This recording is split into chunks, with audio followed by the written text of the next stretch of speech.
How to unblock someone on TikTok. Hi everyone, welcome to this tutorial where we will guide you on how to unblock someone on TikTok. Let's dive in and get started with unblocking someone on TikTok. Open the TikTok app on your device. Go to your profile by tapping on the Me icon at the bottom right corner.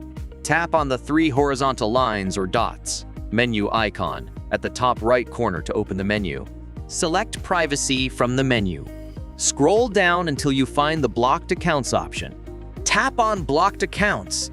Find the person you want to unblock from the list and tap on their profile. Finally, tap on the Unblock button to confirm. With these steps, you'll successfully unblock the person, and they'll be able to see your content and interact with you again. Thanks for watching. If you enjoyed this video, please give it a thumbs up, subscribe for more content, and hit the bell icon to get notified whenever I upload. See you in the next one.